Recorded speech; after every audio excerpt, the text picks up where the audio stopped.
जय हिंद, वंदे मातरम। आप सभी दोस्तों का उत्थान विद रजत यूट्यूब चैनल पे स्वागत है। और हम लोग क्या पढ़ रहे थे? मैथमेटिक्स पढ़ रहे थे। और मैथमेटिक्स में हमने परसेंटेज शुरू किया था।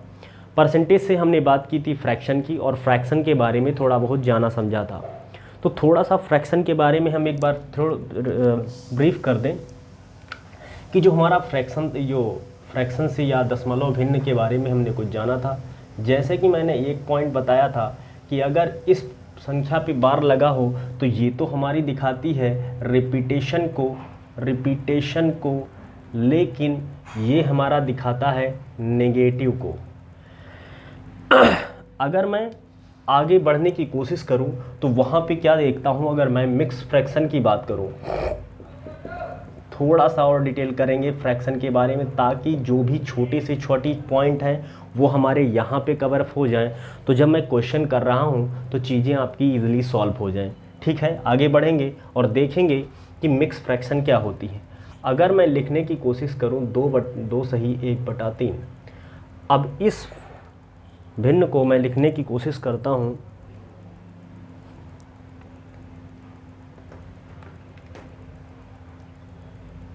दो सही 1/3 को मैं लिखने की कोशिश करूं तो ये जो है मैं इसको इस फॉर्मेट में लिख सकता हूं 2 + 1/3।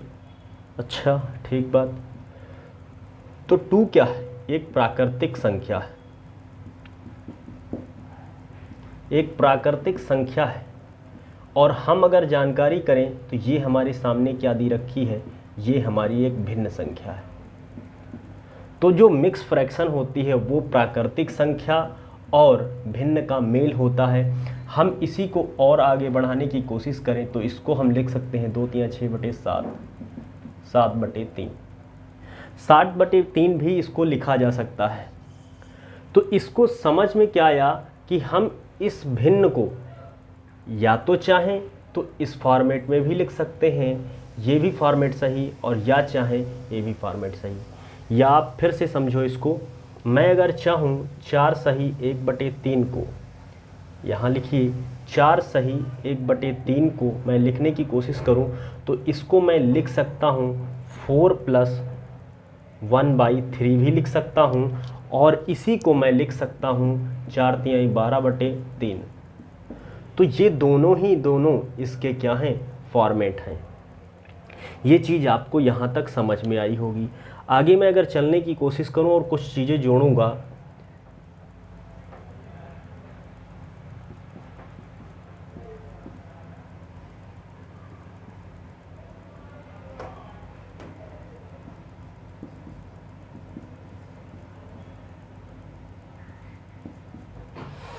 अगर मैं इसको देखने की कोशिश करूं और सॉल्व करने की कोशिश करता हूं तो यहाँ पे जो आंसर निकल के आएगा, एक बार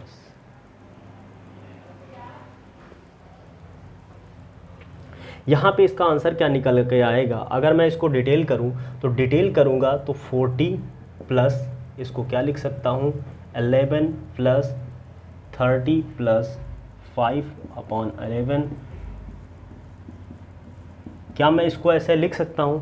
क्योंकि मैंने यही चीज़ तो सीखी कि इस चीज़ को हम इस फॉर्मेट में लिख सकते हैं, और वही मैंने यहाँ पे किया। अब जोड़ना यहाँ पे बहुत इजी हो जाएगा। मैं देखूँ पूर्णांक संख्याओं को जोड़ दूंगा, या प्राकृतिक संख्याएं 1 2 3, ये तो सारी की सारी जुड़ जाएंगी।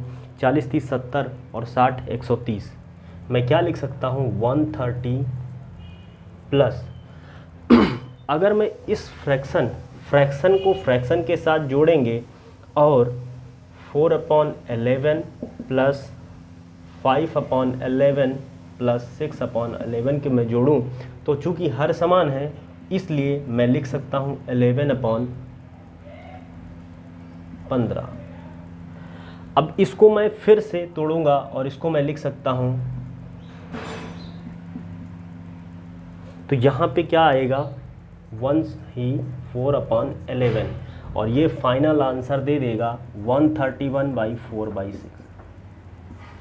यहाँ पे नोटिस करने वाली बात क्या है? यहाँ पे कुछ नोटिस करने वाली चीज़ क्या आई कि जो हमारा क्या है, हमारा जो रिमाइंडर है, या फिर जिसको कहते हैं डिवाइज़र, ये हमेशा तो हमेशा क्या होगा, ये छोटा होगा। मतलब रिमाइंडर ऑलवेज छोटा होगा किससे, हमारा डिवाइज़र से। अदरवाइज वो मिक्स फ्रैक्शन नहीं मानी जाएगी, वो गलत मानी जाएगी। तो हमारी समझ में आ गया। मैं इसी तरह एक दो एग्जांपल और लेके आपको चलूँगा और समझूंगा। एग्जांपल नंबर 2 से समझने की कोशिश करता हूँ कि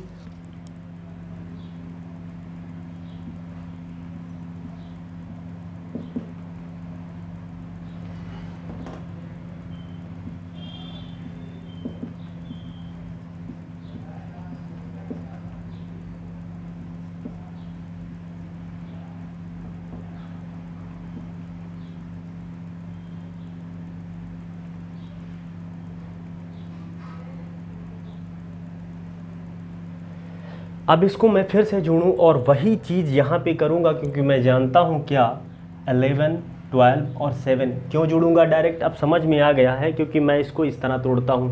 तो 11, 12 और 7, 11, 12 कितना हो गया, 23 और 7 30। आगे मैं इस फ्रैक्शन को जोड़ूं तो इसके सभी के हर क्या हैं, समान। तो बटे 8, 4 3 7 और 7 4 3 7, सॉरी यहाँ पे देखते हैं साइड में लिखें, 4 3 7 और 7 14। तो चूंकि हम इसको डायरेक्ट इसके साथ क्यों नहीं लिख सकते हैं, क्योंकि ये जो इसका रिमाइंडर है ये और ये डिवाइज़र ये बड़ा है, इसीलिए हम इसको किस फॉर्मेट में बनाएंगे, 8 एकम 8 और 8 6 14। तो ये यहाँ पर जैसे ही लिखेंगे ये 31/6/8 हो जाएगा। ये इसका फाइनल आंसर निकला। अगर मैं कुछ और समझूं तो इसी के आगे, चलो इतना ही रहते हैं, समझ में आ गया होगा पूरी उम्मीद। ये तो हो गया मिक्स फ्रैक्शन का जोड़ना। मिक्स फ्रैक्शन का जोड़ना हो गया। अगर मैं आगे समझूं कि मिक्स फ्रैक्शन का घटाना, मिक्स फ्रैक्शन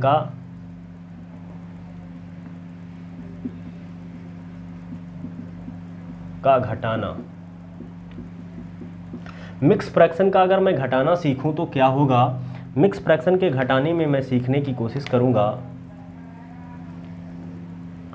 क्या कि अगर मैं लिखूं 100 माइनस 16 सही 2/3, अगर 100 में से, अगर मैं 100 में से इसको घटाने की कोशिश करूं तो मैं क्या करूंगा, यहाँ से ये जो 16 लिखा है 16 ना घटा के मैं इससे क्या घटाऊंगा, 17। तो 100 से 17 घटेगा, बचेगा कितना, 83। और इस वाली संख्या को इससे मतलब 3 में से 2 जाएगा, 1 बचेगा, तो 1/3। ये समझ में आया या नहीं आया? आगे मैं फिर अभी बता रहा हूँ। अगर मैं ले लूँ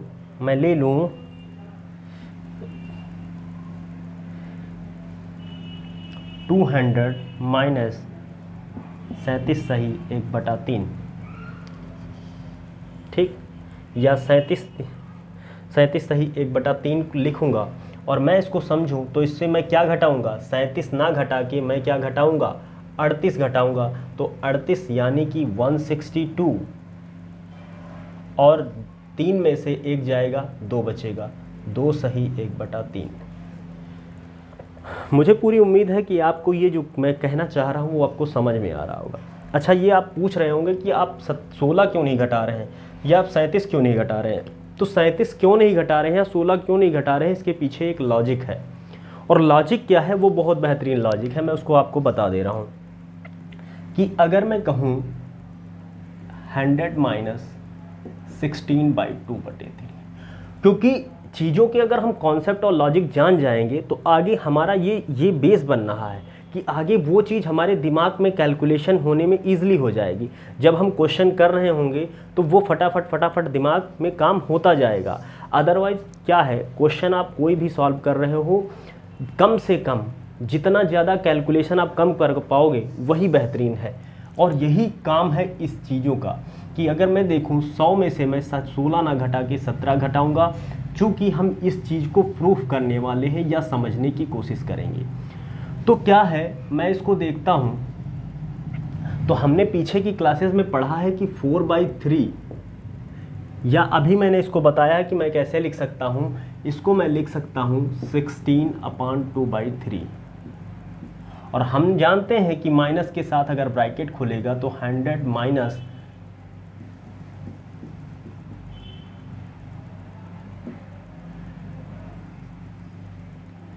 ये हो जाएगा 84 - 2/3।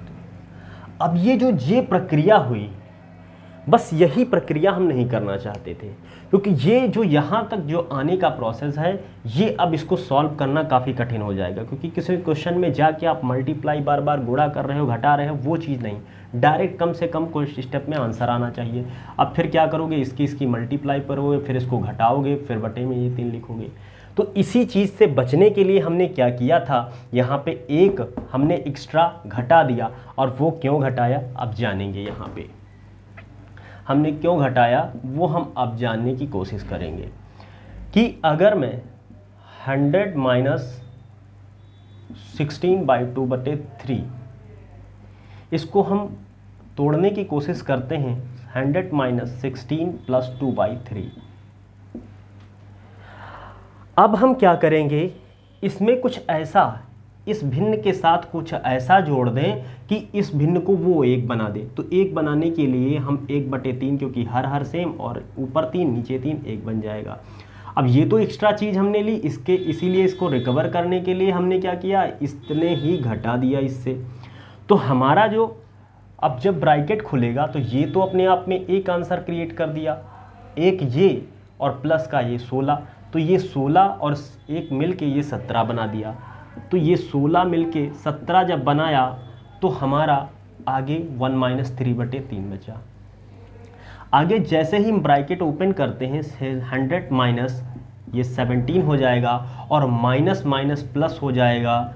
यही हम बनाने की कोशिश कर रहे थे, क्योंकि जब प्लस में कोई भी, जब भी प्राकृतिक संख्या के साथ, अभी समझते हैं ज़्यादा, देखो 100 में से 17 गया तो कितना बचा, 83।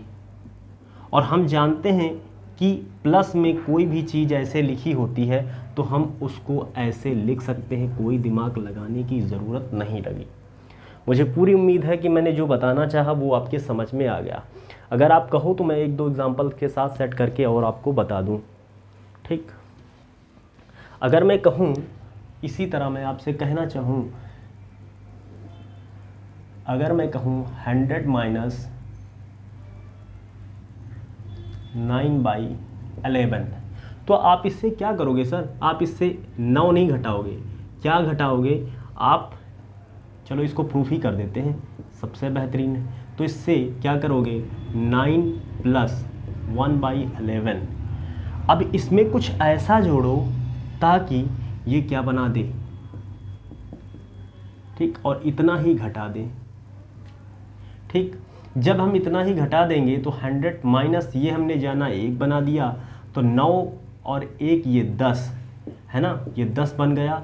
और ये जो माइनस था वो ब्रैकेट भी खोल दें, चलो ये स्टेप बाय स्टेप ही करेंगे। 10 हो गया और माइनस 10/11, ब्रैकेट खोलेंगे तो ये तो माइनस में आ जाएगा और ये वाला पोर्शन प्लस में, तो 100 में से 10 जाएगा 90, और मैं जानता हूँ ये माइनस माइनस प्लस हो जाएगा, तो प्लस के बाद जो डिजिट आएगा, ठीक। ये चीज़ हम इसको ऐसे लिख सकते हैं। तो समझ में मुझे पूरी उम्मीद है आ गया होगा। अब हम थोड़ा अपने मेन टॉपिक पे चलें, क्योंकि ये चीज़ समझना ज़रूरी था, क्योंकि ये चीज़ क्वेश्चन में बहुत ज़्यादा बार आती है, ठीक। अब हम थोड़ा सा और मॉडरेट लेवल पे चलने की कोशिश करेंगे और समझेंगे कि फ्रैक्शन का गेम कैसे हमारे लिए उपयोगी है। अब हम थोड़ा सा, हमने पढ़ लिया था प्रतिशत, हमने पढ़ा था कि प्रतिशत का मतलब क्या होता है, प्रति का मतलब क्या चीज़ हो गया, प्रति का मतलब होता है जो हमारी वैल्यू दी होती है। जैसे प्रति का मतलब क्या हो गया, ये प्रति और इधर वाले की वैल्यू के रेस्पेक्ट में इसका मान। अगर मैं कहूँ 10 रुपया प्रति दर्जन के हिसाब से केले मिले, तो दर्जन के रेस्पेक्ट में जो रुपए की वैल्यू है यही प्रति कहलाती है। अगर मैं शत की बात करूं, शत को, तो शत का मतलब होता है 100। अगर मैं 40% लिखने की कोशिश करूं तो हर 100 में से 40 भाग। अगर मैं 60 लिखने की कोशिश करूं तो हर 100 में से 60 भाग। अगर मैं 95 लिखने की कोशिश करूं तो हर 90 लिखने की कोशिश करूं तो हर 100 में से 90 भाग। तो हमें तो पूरी उम्मीद समझ में आ गई थी कि आपने क्या पढ़ लिया था। अगर मैं एक चीज़ और थोड़ा सा, जब हमने कहा था किसी भी परसेंटेज को अगर इसी ही वैल्यू को उठा लो 90%, और जब कभी भी परसेंट को हम क्या फ्रैक्शन में बदलने की कोशिश करते थे, तो फ्रैक्शन में हमने क्या किया था कि जब हम कोई भी फ्रैक्शन को बदलते हैं तो ये परसेंटेज का चिन्ह हटा के इसके नीचे 100 लिख दिया जाता है। समझ में आ गया?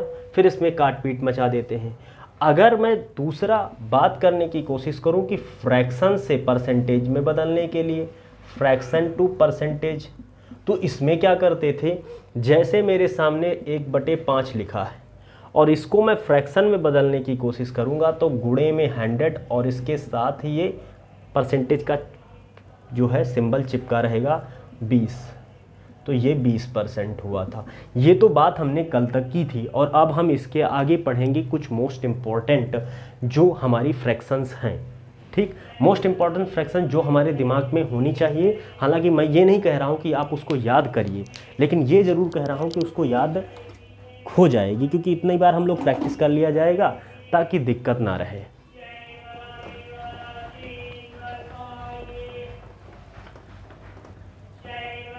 ठीक, तो ये चीज़ हमारे दिमाग में आई क्या कि हमने जो परसेंटेज पढ़ा उसमें बहुत स्टेप बाय स्टेप चीज़ों को हम समझ रहे हैं और पढ़ रहे हैं कि देखो हमने क्या पढ़ा, परसेंटेज में प्रतिशत का मतलब समझ लिया, फ्रैक्शन समझ लिया।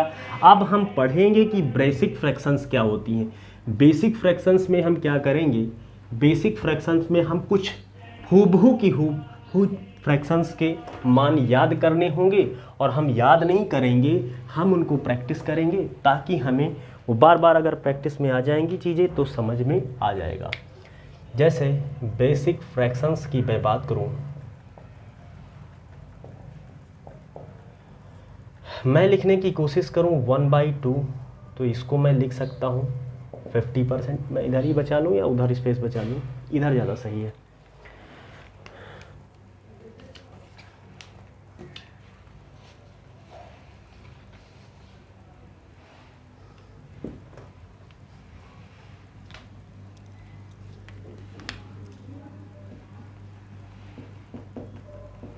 बेसिक फ्रैक्शन को मैं जानूं तो 1/2 को मैं क्या लिख सकता हूं, 50 लिख सकता हूं, नहीं लिख सकता हूं? तो 1/2 को मैं 50 लिख सकता हूं, बिल्कुल सही बात। 1/2 को मैं 50% लिख सकता हूं या नहीं लिख सकता हूं? 1/3 को मैं क्या 50 नहीं लिख सकता, इसको लिखूंगा 1/। अगर मैं 1/4 को लिखने की कोशिश करूं तो ये आपका हो जाएगा, मैं 1/5 को लिखने की कोशिश करूं तो मैं इसको लिख सकता हूं 20%। मैं 1/6 को लिखने की कोशिश करूं तो 16/, ठीक। अगर मैं 1/7 को लिखने की कोशिश करूं तो ये जो है आपका हो जाएगा, ठीक। अगर 1/8 को लिखने की कोशिश करूं तो क्या हो जाएगा, 12 सही 1/2। 1/9 को लिखने की कोशिश करूं तो ये आपका हो जाएगा क्या,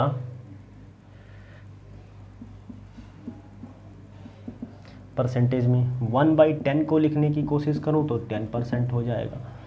1/11 लिखने की कोशिश करूं, अब आप ये लोग सोच रहे होंगे कि आ कैसे रही है, वैल्यू हमने जाना है और पीछे इन सारी की सारी वैल्यूज़ को क्या करना पड़ेगा, हमें याद करना पड़ेगा। अगर आप याद करोगे तो ज़्यादा बेहतरीन लेवल पे इस चीज़ को समझ पाओगे। तो समझना बहुत इंपॉर्टेंट चीज़ है, और उससे भी ज़्यादा बेहतरीन चीज़ क्या है, याद करना। तो 1/11 को अगर मैं समझूं तो इसको मैं क्या लिख सकता हूं, 9।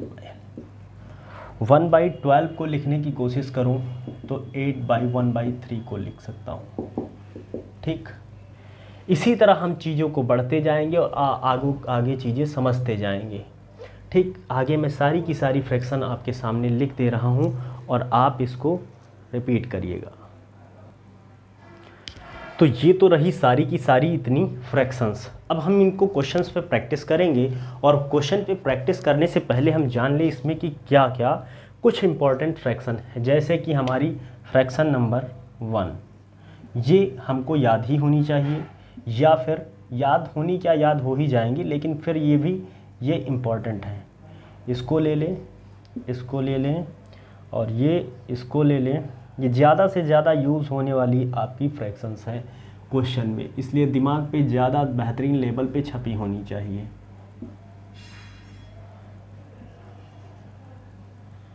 ठीक, ये रही यहाँ तक बात। तो इतनी सारी की सारी फ्रैक्शंस, ज़्यादा नहीं, ये तो दिमाग में कम से कम एटलीस्ट होनी ही चाहिए। अगर मैं बात करूँ कि अगर मैंने देखा कि 1/8, अब यहाँ से देखिए कि 1/8 की वैल्यू क्या है सर, तो 1/8 की वैल्यू है 12 सही 1/2%। अगर मैं इसी को लिखने की कोशिश करूँ 2/8, तो इसको मैं क्या लिख सकता हूँ, इसी को मैं लिखने की कोशिश करूँ तो इसको मैं लिखूँगा या 3/8। तो हम जानते हैं कि 8 जैसे ही दिखा, 1/8 की वैल्यू क्या है, 12 सही 12 सही 1/2। तो हम जान गए कि 12 सही 1/2 को 3 से मल्टीप्लाई किया गया है, मतलब 1/8 में 3 से मल्टीप्लाई करोगे 3/8 हो जाएगा। और 1/8 की वैल्यू 12 सही 1/2 होती है, इसमें भी 3 से गुणा किया जाएगा। तो 12 तियाँ 36, 12 तियाँ 36 और 3 12 तियाँ 36 और प्लस 3 एकम 3/2। तो हम जानते हैं ये वैल्यू बड़ी है और छोटी, जो कि ऐसा होता नहीं है। तो 2 1 जा 2, मतलब इसको 1 सही 1/2 लिख सकते हैं। तो 37 सही 1/2% ये इसका आंसर होना चाहिए। अब मैं बार बार ये चीज़ थोड़ी करके समझाऊंगा, लेकिन आपको ये चीज़ समझ में आनी चाहिए कि ये कैसे आंसर आया। ठीक, तो अब हम यहाँ पे इसको क्या लिखेंगे, 12 तियाँ 36 और 36 एक 37/1/2। अगर मैं आगे और जानूं कि अगर मैं लिखूं 5/8 की वैल्यू क्या है, दिमाग में स्ट्राइक किया 1/8 आ रहा है, तो 1/8 का मल्टीपल 5 से करेंगे, 5 मल्टीपल 12 सही 1/2। अब दिमाग में क्या आया, अब यहीं पे हम गणना कर लेंगे। क्या करेंगे, 12 पंचे 60 और 5 एकम 5, 12 पंचे 60, 5 एकम 5, मतलब 5/2 हो जाएगा। और 5/2 को हम 2 सही 1/2 लिख सकते हैं, मतलब 2 सही 1/2 लिख सकते हैं। तो ये क्या हो जाएगा, 62 सही 1/2% आंसर आपका आ जाएगा। मुझे पूरी उम्मीद है आपको ये बहुत बेहतरीन तरीके से समझ में आए। फिर अगला हम अगर बात करें, मैं 7/8 लिखने की कोशिश करूं, तो 7/8 को हम क्या लिख सकते हैं कि वही फिर काम मल्टीप्लाई कराएंगे 7 से 1/8 की वैल्यू से। तो ये क्या हो जाएगा, 12 से मल्टीप्लाई कराएंगे, 12 सती 84 है ना, 84 और 12 एकम 12 84, तो 12 एकम 12/8। तो इसको हम क्या लिख सकते हैं, 8 एकम 8 और 4 12। ठीक, तो 1 सही 4/8 लिख सकते हैं। ठीक, तो 85 सही 4/8 भी इसको लिखा जा सकता है। इसको काटना चाहो तो काट सकते हैं, लेकिन अभी तो हम समझ रहे हैं तो ज़्यादा गणना आगे नहीं बढ़ाएंगे। अब इसी तरह हम अगर लिखने की कोशिश करें 1/6, तो हम जानते हैं 1/6 की वैल्यू क्या है, 6/16 सही 2/3% है। अगर मैं कहूँ कि 3/6 की वैल्यू क्या है, तो 3 की गुणा करेंगे, 16 तियाँ 48 और 3 दूना 6, 6 सही 3/2। तो इसको हम क्या करेंगे, तो 3 दूनी 6, इसको क्या लिख सकते हैं, तो ये तो पूरी की पूरी वैल्यू डिवाइड हो जाएगी। 3 दूनी 6, तो सही तो है, ये भी लिख सकते हैं, इसको तो ऐसे ही लिख सकते हैं। 3 तो 50 वैल्यू तो डायरेक्ट ही आ जाएगी। चलो छोड़ो, उसको कुछ और ले लेते। मैं ले लूँ अगर 5/6 ले लूँ, तो 5/6 को मल्टीप्लाई, ये भी 5 से मल्टीप्लाई करेंगे, 16 पंचे 80 और 5 दूनी 10/3, तो 3 तिहाई 9, 3 सही 1/3 वैल्यू आई। मैं जानता हूँ कि ये क्या है, प्राकृतिक संख्या, प्राकृतिक संख्या से प्राकृतिक संख्या जुड़ेगी, ये 83 सही 1/3 वैल्यू क्रिएट कर लेगा। समझ में आया कि नहीं आया? मैं थोड़ा तेज़ चल रहा हूँ, हमको लगा मैं थोड़ा सा और धीमे करूँगा ताकि गाड़ी आपको समझ में आती रहे। मैं अगर ले लूँ वैल्यू 1/9 की, तो 1/9 हमारे दिमाग में, या मैं अगली वैल्यू लेने की कोशिश करूँ 5/9, क्वेश्चन में अगला लेने की कोशिश करूँ तो अगले क्वेश्चन में क्या है 5/9। दिमाग में स्ट्राइक करना चाहिए कि 1/9 की वैल्यू हमारे दिमाग में याद है कि क्या 11 सही 1/9 ये परसेंटेज में वैल्यू होती है। तो अगर 5/9 की वैल्यू को मैं लिखना चाहूँ तो 1/9 में 5 से मल्टीप्लाई करूँगा, 1/9 गुणे 5, तो 1/9 की वैल्यू हमें पता है क्या होती है, 11 सही 1/9 गुणे 5, तो 11 पचे 55 और 5 एकन्ना 5। अब चूंकि ये ऊपर वाला वैल्यू छोटा था इसलिए कुछ और करने की ज़रूरत इसमें नहीं पड़ी। तो मुझे पूरी उम्मीद है कि आपको ये सारी की सारी चीज़ें मैं बहुत बेहतरीन तरीके से समझाने पाने में सक्षम हूँ। अब हम थोड़ा सा और डिटेल करेंगे और नेक्स्ट स्टेप पे बढ़ने की कोशिश करते हैं, उसमें जानते हैं कि अब क्या होगा क्वेश्चन में, अब क्या ट्विस्ट आने वाला है, अब क्या चीज़ें नहीं आने वाली हैं, तो वो देखते हैं। ये मैं देख रहा हूँ, मैं क्या देखने जा रहा हूँ कि अगर मैं नेक्स्ट स्टेप क्या है, नेक्स्ट स्टेप आपका है कि अगर मैं 100% को, सर मैं क्या कह रहा हूँ कि मैं 100% को अगर मैं फ्रैक्शन के रूप में जानने की कोशिश करूँ कि 100% का फ्रैक्शन में मान क्या होता है, तो सभी लोगों को हमने पढ़ा दिया है, बता दिया है कि जो फ्रैक्शन होती है, फ्रैक्शन को बताने के लिए बटे में 100 करना होता है और वैल्यू इसकी 1 आ जाएगी। बहुत खूब। इसी तरह मैं और आगे बढ़ने की कोशिश करूं तो 200% को हम क्या लिख सकते हैं, 200% को 2 लिख सकते हैं। अब तो नहीं जानने की ज़रूरत, बटे में 2 करेंगे। 100 का ये कितने गुना है, ये कितने गुना है, यही चीज़ जानने की कोशिश करते हैं। आगे मैं जानने की कोशिश करूं, 300% को हम 3 लिख सकते हैं, 400% को 4, 500% को 5, तो इसी तरह और जानेंगे। 400% को क्या जानेंगे, 4, और 2000% को क्या जानेंगे, ये 2000% 100 का कितना गुना है, 2000% 100 का 20 गुना है, इसलिए 20 वैल्यू आएगी।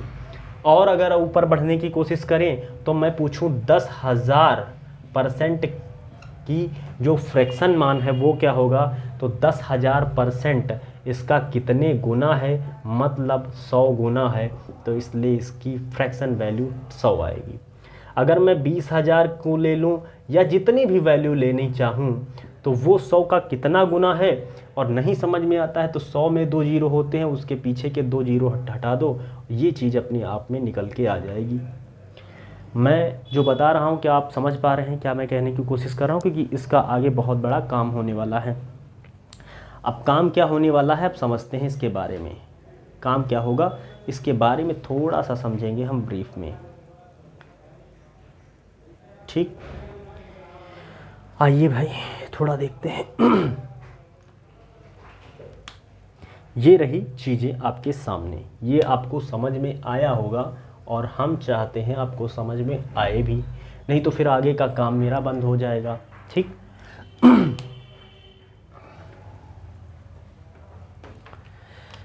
अगला मैं लेके देखूं, अगर मैं देखने की कोशिश करूं तो मैं क्या लिखूंगा, मैं एक एग्जांपल लिखूंगा 11/4। अगर मैं इसको सॉल्व करता हूं तो मैं क्या जानूंगा, या एक चीज़ और ले लो, मैं जानता हूं 1/4। क्या कहा, 1/4। 1/4 को हम क्या लिखेंगे, या एक चीज़ इसी में जान लो। मैं बहुत ही इम्पॉर्टेंट चीज़ बताने जा रहा हूँ कि मैं कहूँ कि 4%, ये 4% को जो फ्रैक्शन में लिखने की कोशिश करूँ तो ये होता है 1/25। अगर मैं 5% को फ्रैक्शन में लिखने की कोशिश करूँ तो 1/20। अच्छा, अब इसी पे कुछ हम क्वेश्चंस करेंगे और जानेंगे।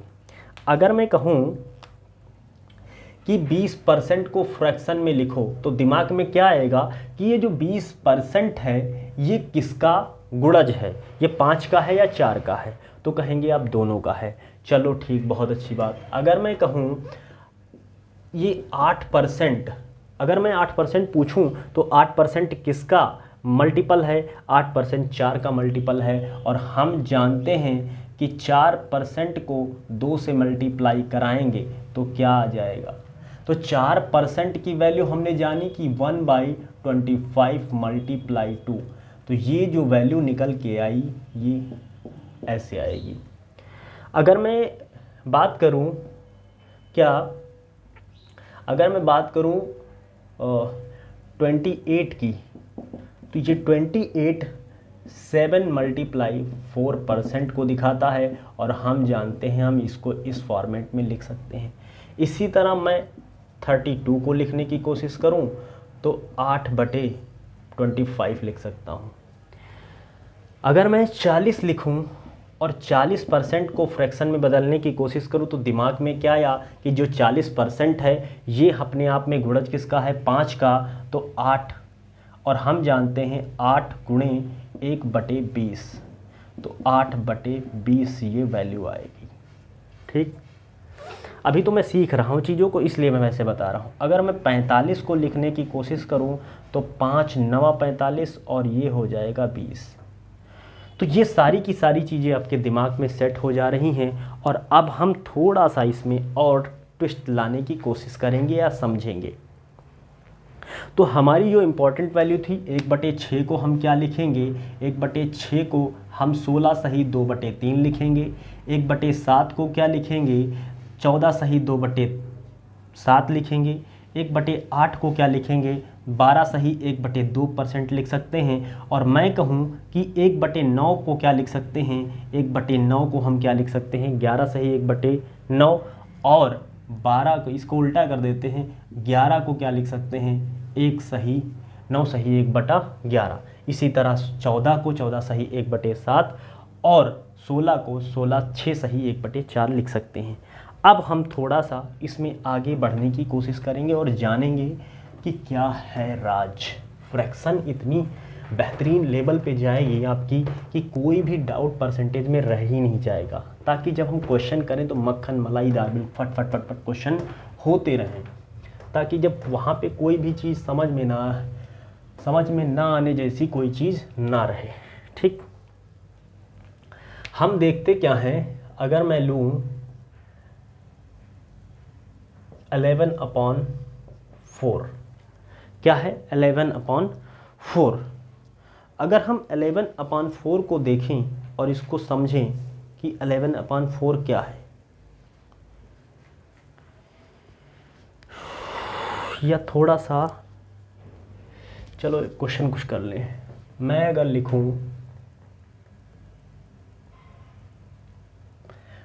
लिखूं बताइए भाई, कोई एक दिमाग में सेट की हुई चीज़ बताइए तो मैं आपको उस पर डिटेल करूं। बताओ भाई, नहीं बता पाओगे? बताना चाहिए तुम्हें। अगर मैं 120% को लिखने की कोशिश करूं, 120% को लिखूं तो मैं क्या लिख सकता हूं कि फ्रैक्शन बनाने के लिए बटे, यह तो एक तरीका हो गया। 2 छक 12, तो 5 10। या तो फिर मैं ये तरीका अपना सकता हूँ। तो ये तो तरीका हमने सीख ही लिया। अब सीखना कौन सा है? दूसरा मेथड, सेकंड मेथड सीखना है।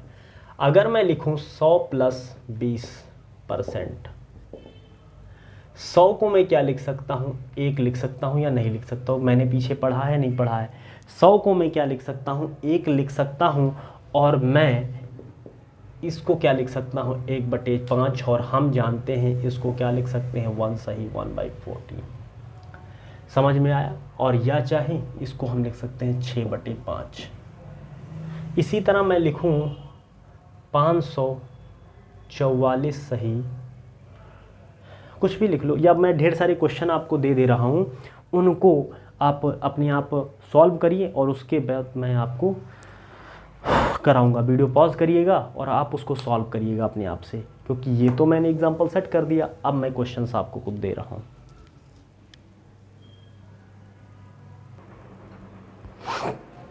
अब हम इन क्वेश्चंस को आप फटाक से आप क्या करिए, वीडियो पॉज करो और इनको सॉल्व करो। उसके बाद आप देखिए कि आप सॉल्व कर पा रहे हैं, वीडियो पॉज करिए और लगाइए इनको। अब मैं इनको सॉल्व कराना शुरू करता हूँ। मैं अगर देखूँ क्वेश्चन नंबर फर्स्ट 544, इसको मैं लिखने की कोशिश अगर करता हूँ तो मैं इसको क्या लिख सकता हूँ, 500 प्लस 4449%। अब ये तो हम जानते हैं कि ये क्या हो जाएगा 5। अब यहाँ पे दिमाग लगाइए कि ये बटे में 9 है, ये बटे में जो 9 है ये कौन सी चीज़ें बना सकता है। तो बटे में 9, देखिए सर, बटे में 9 सिर्फ 1/9 में है, तो बटे में 9 1/9 को अगर हम 4 से मल्टीप्लाई करें तो क्या हो जाएगा, 4/9, और इधर क्या बनेगा, 11 चौक 44 और 4/9। समझ में आया। तो यहाँ पे ये जो वैल्यू निकल के आई वो 4/9 आई। ठीक, तो 9 पचे 45 और 4 49/9 बन के आएगा। या चाहे तो हम इसको 5 सही 4/9 भी लिख सकते हैं, एज यू विश, जैसा आप चाहें। चूँकि हम फ्रैक्शन पढ़ रहे हैं इसलिए फ्रैक्शन के रूप में ऐसे ही लिखेंगे। नेक्स्ट अगर हम देखें 466 सही 2/3% को लिखने की कोशिश करें तो ये 404 बन जाएगा, और 66 सही 2/3 को हम क्या लिख सकते हैं। दिमाग लगाइए कि 2/3 किस में है, तो 2/3 हमारा किस में आएगा, तो ये तो इसमें आ रहा है, लेकिन ये इससे बनने वाला है कि नहीं, तो 16 चक्कू 64 इससे भी नहीं बनेगा। मतलब ये बनेगा, किससे बनेगा भाई, 12 पंचे 60, और ये बनेगा आपका 22 3 66। ठीक, ये बनेगा 12 पंचे 60, तो 66 सही 1/3 को आप दिमाग लगाइए कौन सी डिजिट से हम इसको बना सकते हैं। तो इसको हम बनाएंगे कौन सी डिजिट से, बताओ भाई, फटाक से दिमाग लगाओ।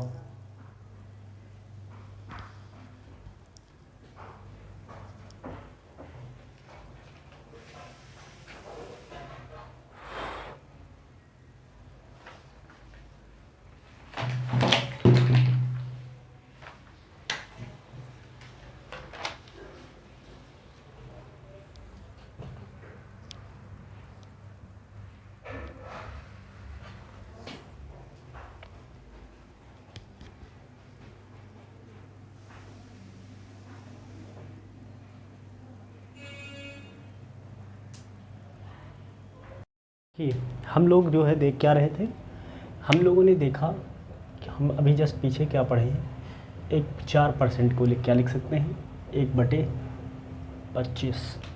क्या लिख सकते हैं, 1/25। सर 5 को मैंने क्या पढ़ा था, 1/20। बहुत खूब, इससे रिलेटेड चीज़ें भी देख रहा हूँ। तो जब इससे रिलेटेड चीज़ें ही देख रहा हूँ, जैसे मैंने अभी जस्ट, अगर मैं थोड़ा सा रिपीट करूँ, 64 को मैं देखूँ तो ये 64 किसका मल्टीप्लाई है, 64 सर ये 4 का मल्टीप्लाई है। 64 16 से मल्टीप्लाई कर दिया जाए तो मैं जानता हूँ कि 16/25 हो जाएगा। अगर मैं यहीं पे 65 लिख दूँ तो ये सर 13 से मल्टीप्लाई कर दूँ तो 13/20 हो जाएगा। बहुत अच्छी बात है।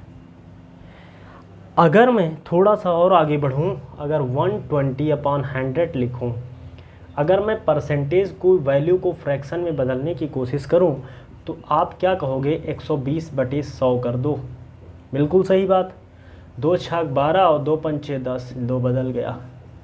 लेकिन नहीं, ये तो मेथड है ही और ये मेथड मैंने सीखा भी है, लेकिन जो हमने अभी पढ़ा है कि 100 को प्रतिशत अगर फ्रैक्शन में लिखना रहे तो हम क्या पढ़ते हैं, 1, 200 को 2 और इसी तरह आगे इस चीज़ का उपयोग यहाँ पे करेंगे। अगर मैं 120 को तोड़ूँ तो ये टूटेगा 100 प्लस 20% में।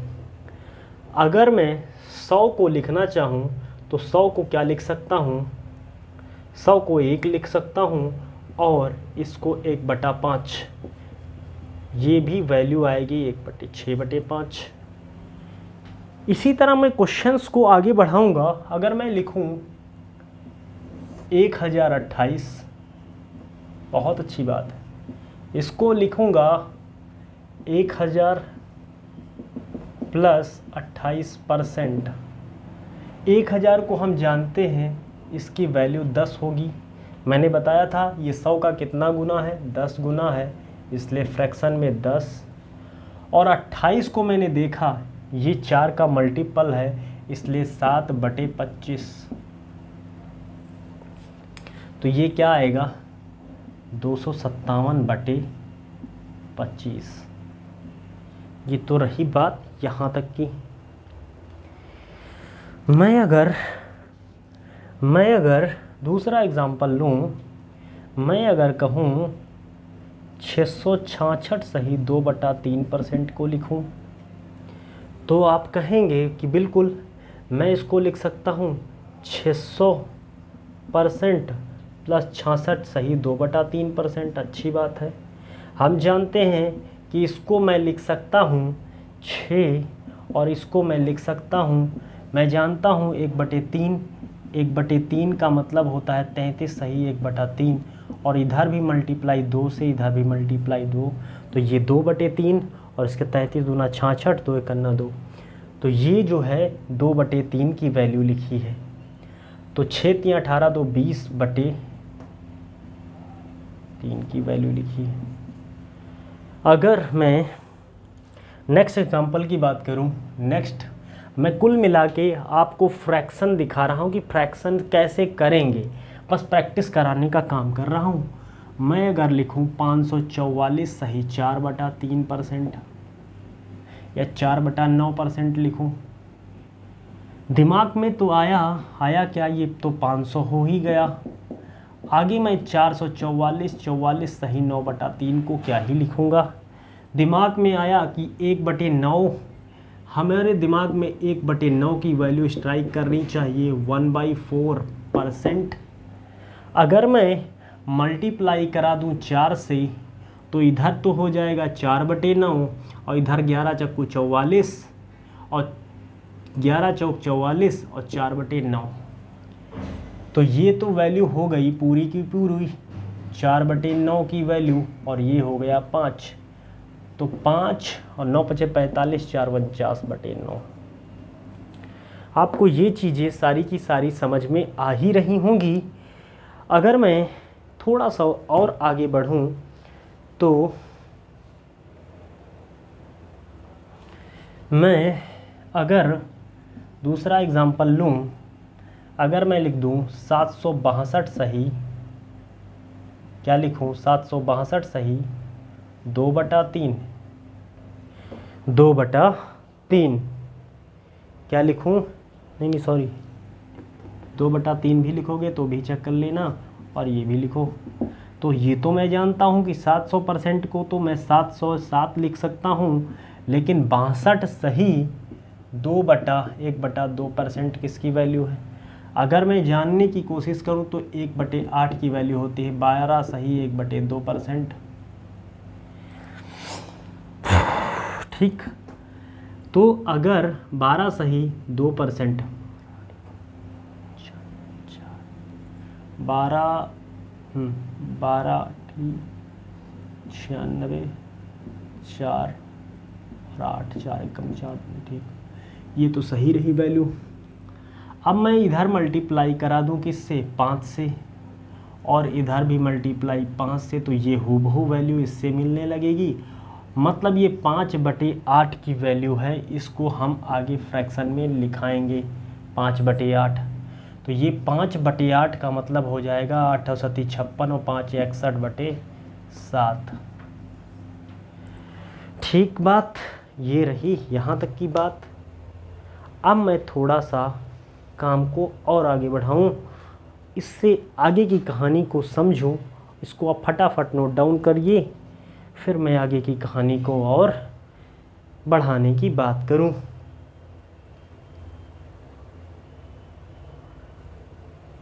ठीक है, अब जो कहानी होगी वो कहानी होगी कि फ्रैक्शन को और हम कैसे डेवलप करें। अभी हम 1 या 2 क्लास ऐसी रहेंगी जिससे कि हमारे बेसिक की सारी बेसिक चीज़ें क्लियर हो जाए, ताकि कभी भी फ्रैक्शन हमारे लिए दिक्कत ना पैदा करे। अगर मैं कहूँ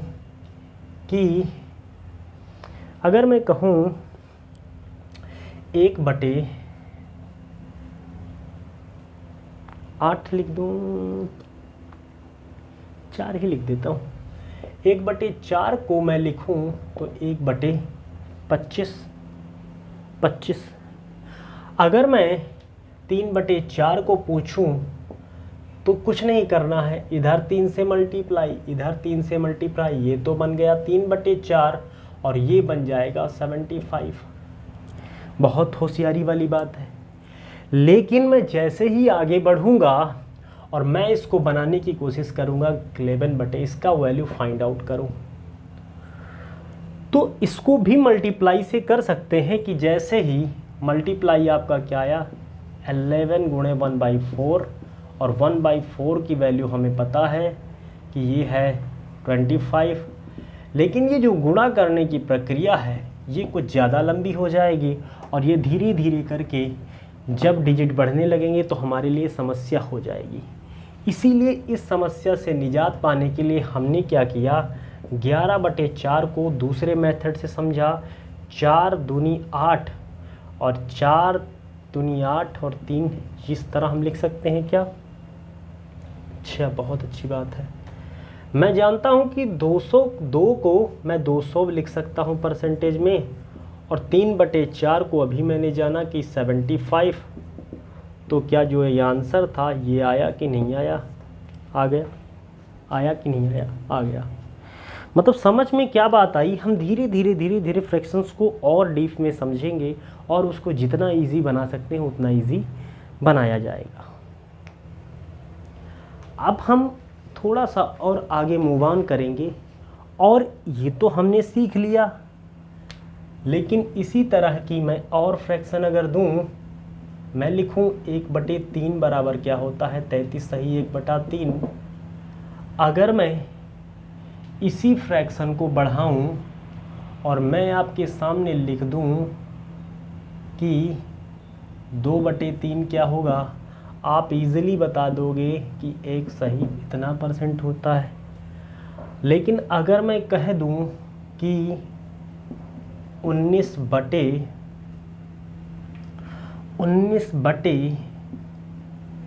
की वैल्यू क्या है परसेंटेज में, तो आप कहोगे, तो आपको मल्टीप्लाई करना होगा 19 से, और 19 से 1/3 की वैल्यू ये है।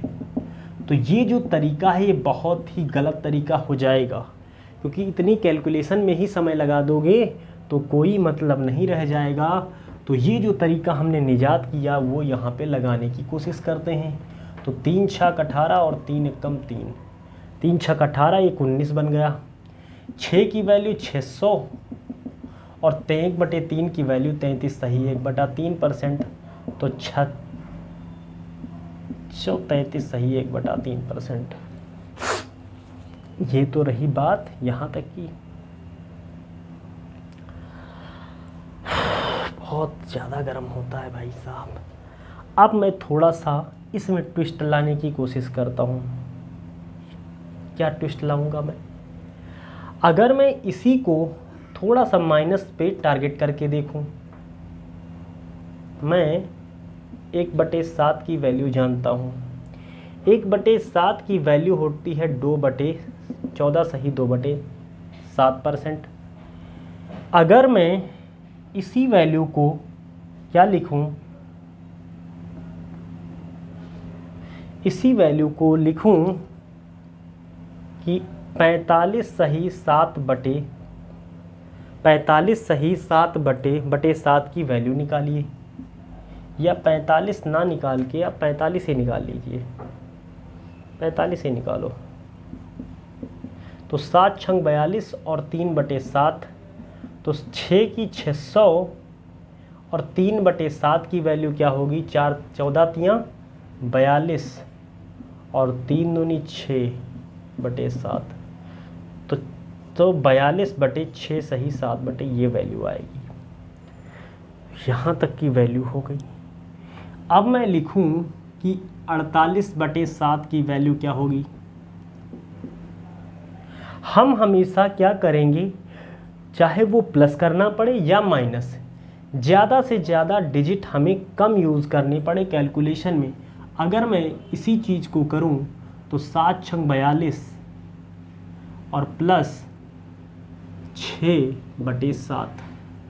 अब ज़रा सोच के देखिए, ये जो मल्टीप्लाई यहाँ पे तो 600% बन जाएगा, लेकिन 6 की मल्टीप्लाई 14 सही 2/7% में कर रहा हूँ। मतलब हम इसको और भी आसान करने की कोशिश करें, या तो फिर 1 या 2 या 3 नंबर से ही गुणा करने की कोशिश करें तो ज़्यादा आसान पड़ जाता है। फिर अदरवाइज़ हम क्या करेंगे, 14 छंग 84, फिर चीज़ें और आगे बढ़ेंगी। इसलिए हम इसको प्लस में ना ले जाकर माइनस में करेंगे। 7 7 जा 49 और 1/7 हो जाएगा। हो जाएगा कि नहीं हो जाएगा? तो मैं क्या देखता हूँ, 700 और 1/7 की वैल्यू 14 सही 2/7% होती है। इसीलिए मैंने यहाँ पे क्या किया, 14 ना घटा के मैं क्या घटाऊँगा, 15, और मतलब 685, और इसमें से 2 घटा दूँगा, 7 में से 2 घटाऊँगा, या उल्टा क्यों मैं लगा रहा हूँ, इस 7 में से 2 घटाऊँगा, ऊपर लिखूँगा 5 और नीचे लिखूँगा 7। ये कितने लोगों को मेरी कहने वाली बात समझ में आई होगी? आई होगी, बखूबी सबको आई होगी, क्योंकि मैं आगे एक ही एग्ज़ाम्पल नहीं लूँगा तो कई सारे एग्ज़ाम्पल दूँगा। अगर मैं पूछूँ आपसे कि 29/7 की वैल्यू क्या होगी, अगर मैं पूछूं 29/7 नहीं 27/7 की वैल्यू क्या होगी, तो आप सभी को पता है कि 7 चौक 28 माइनस 1/7 होता है। 4 की वैल्यू 400 हो जाएगी और 1/7 की वैल्यू 14 सही 2/7 हो जाएगी। और 400 में से 14 ना घटा के 15 मतलब 385 और 5/7, ये आपका वैल्यू आ गया, आंसर आ गया। तो मैं जो कह रहा हूँ वो क्या बात आपके पल्ले पड़ी या नहीं पड़ी? पड़ी है तो अच्छी बात, नहीं पड़ी है तो पढ़नी चाहिए भाई। नहीं पड़ेगी तो फिर काम कैसे चलेगा? इसी तरह आप अपने आप से कई सारे, मैं अगला क्वेश्चन ले लूँ इसी के साथ, मैं ले लूँ कि 23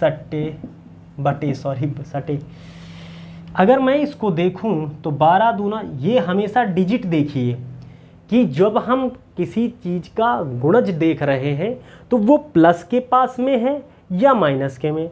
अगर हम इसको करें कि 12 एकम 12 और प्लस, तो ये कितना करना पड़ेगा, 11 से करना पड़ेगा, मतलब ये 11 से मल्टीप्लाई करना पड़ रहा है, मतलब बहुत लंबा पड़ जाएगा। इसीलिए हम ऐसा देखेंगे कि 12 दूना 24 और एक ही घटाना पड़ेगा और आंसर मेरा फटाक से आ जाएगा। मैं 200 तो जानता हूँ, ये 200 की वैल्यू हो जाएगी, और मैं 1/12 को भी जानता हूँ कि जो 1/12 है वो 1/12 क्या दिखाता है, 12 8 96, 4 एकम 4, 4 दूनी 8। और अब मैं इसको 8 से ना घटाकर 9 घटाऊंगा, तो इसलिए 191 और 1/, ये आएगी वैल्यू। सॉरी भैया, ये 1/3 है, तो वही मैं कहूँ कि 2/3 देख लिया करिएगा। मान लिया जैसे 1/12 है तो इसको क्या निकालेंगे, 100 से ही भाग तो करना रहता है, तो 12 8 96 और 96/4/12, तो 4 एकम 4, 4 3 12, 8 सही 1/3। हालांकि ये वैल्यू याद होगी उतना ही बेहतर रहेगा। तो वैल्यू याद करने के लिए हम लोग प्रैक्टिस करते हैं कि 1/12 की वैल्यू 12 सही 8 सही 1/3 है। इसी तरह 16 की देखेंगे, इसी तरह 1/8 की देखेंगे। तो ये सारी की सारी बातें यहाँ तक रहीं। और अगले चैप्टर में जब हम पढ़ रहे होंगे तो अगला जो चैप्टर होगा, बहुत ज़्यादा थकान आ जाती है भाई साहब, जो अगला चैप्टर चलेगा हमारा, वो अगला चैप्टर इस बात पे चलेगा, इस छोटी सी बात पे चलेगा कि मैं क्वेश्चन अगर पूछा जाएगा कि A का B% क्या है, B का A% के बराबर है, इक्वल में है। सर क्या मैंने कहा कि मैंने कहा A का B% इक्वल टू B का A%। आपने कहा ये तो बहुत ही इजी हो गया, का मतलब गुणा, B का मतलब होता है 100 100, B का मतलब गुणे और 1/100। मैं इन दोनों को अगर लिखने की कोशिश करूं तो A/B बटे A/B। सर आपने ये क्या बताया, ये तो बहुत इजी बात रही।